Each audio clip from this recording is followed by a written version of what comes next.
తెలుగువారి number 1 choice Telugu matrimony. Montha తుఫాన్ ఏపీని వణికించింది. అర్ధరాత్రి కాకినాడ కళింగపట్నం మధ్య నరసాపురం దగ్గర తీరం దాటింది. తీరం దాటిన సమయంలో 100 కిలోమీటర్ల వేగంతో ఈదురుగాలులు వీచాయి. దీంతో కరెంటు పోల్స్, చెట్లు నేలకూలాయి. పలు చోట్ల భారీ వర్షాలు కురిశాయి. నెల్లూరు జిల్లా కావలిలో అత్యధికంగా 23 సెంటీమీటర్ల వర్షపాతం నమోదైంది.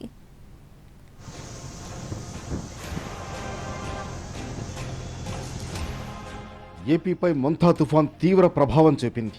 కాకినాడ కళింగపట్నం మధ్య తీరం దాటింది. నరసాపురం దగ్గర రాత్రి 11:30-12:30 మధ్య తీరం దాటినట్లు ఐఎండీ తెలిపింది. దీంతో తుఫాన్ బలహీనపడనుంది. అంతర్వేదిపాలెం సమీపంలో తీరం తాకిన తుఫాన్ నరసాపురం దగ్గర తీరం దాటేందుకు 4 గంటల సమయం పట్టింది. తుఫాన్ ఎఫెక్ట్తో ఏపీలో భారీ నుంచి అతి భారీ వర్షాలు కురిశాయి.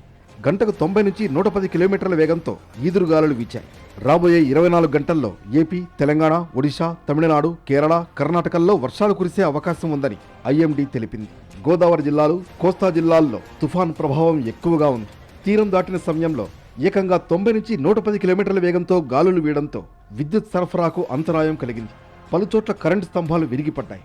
వివిధ ప్రాంతాల్లో చెట్లు నేలకూలాయి. తీరం దాటిన ముంతా తీవ్ర తుఫాన్ వచ్చే 6 గంటల్లో తుఫాన్గా బలహీనపడనుంది. దీని ప్రభావంతో ఇవాళ శ్రీకాకుళం, విజయనగరం, మన్యం, అల్లూరి, విశాఖ, అనకాపల్లి, ఏలూరు, కృష్ణా, ఎన్టీఆర్, గుంటూరు, బాపట్ల, పల్నాడు జిల్లాల్లో భారీ వర్షాలు కురుస్తాయి. కాకినాడ, కోనసీమ, తూర్పు గోదావరి, పశ్చిమ గోదావరి, ప్రకాశం, నెల్లూరు, కర్నూలు, నంద్యాల, అనంతపురం జిల్లాల్లో మోస్తరు నుంచి భారీ వర్షాలు కురిసే అవకాశం ఉంది.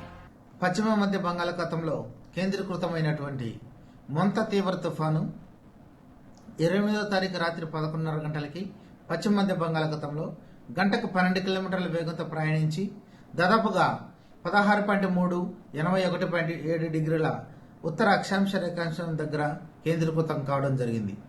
ఆ తర్వాత 11:30 నుండి 12:30 గంటల మధ్య ప్రాంతంలో ఇది ఆంధ్రప్రదేశ్ యానాం తీర ప్రాంతముల మధ్య అనగా దాదాపుగా మచిలీపట్నం, కళింగపట్నంల మధ్య, దాదాపుగా కాకినాడకి దక్షిణంగా నర్సాపూర్ దగ్గర అనగా 16.35, అలాగే 83.7 డిగ్రీల ఉత్తర అక్షాంశ రేఖాంశాల దగ్గర తీరం దాటడం జరిగింది.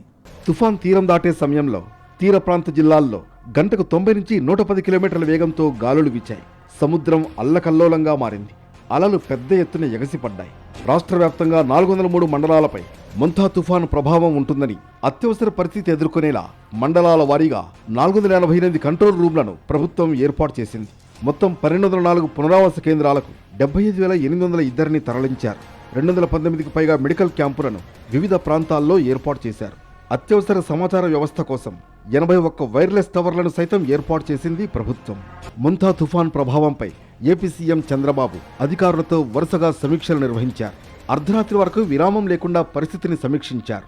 ఆర్టీజీ సెంటర్కు వచ్చిన సమాచారాన్ని విశ్లేషించి రియల్ టైంలో సమస్యల పరిష్కారానికి అధికారులకు సీఎం చంద్రబాబు సూచనలు చేశారు.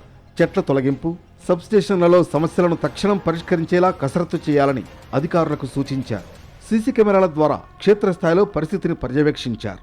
ఆర్టీజీ సెంటర్ నుంచి వర్ష ప్రభావిత జిల్లాల్లో మంత్రులు, అధికారులతో ఎప్పటికప్పుడు మాట్లాడుతూ చంద్రబాబు ఆదేశాలిచ్చారు. చిన్న పల్లెటూరైన, లంక గ్రామమైన సహాయక చర్యలు అందేలా చూడాలని సూచించారు. మరోవైపు పునరావాస శిబిరాల్లో పరిస్థితిని అడిగి తెలుసుకున్నారు. జిల్లాలకు వెళ్లిన మంత్రులు, ప్రత్యేకాధికారులతో సీఎం నిరంతరం సంప్రదింపులు జరిపారు. ఇక ఏపీలోని తుఫాను పరిస్థితిపై సీఎంకు కేంద్ర మంత్రి అశ్విని వైష్ణవ్ ఫోన్ చేసి మాట్లాడారు. పలు వివరాలు అడిగి తెలుసుకున్నారు.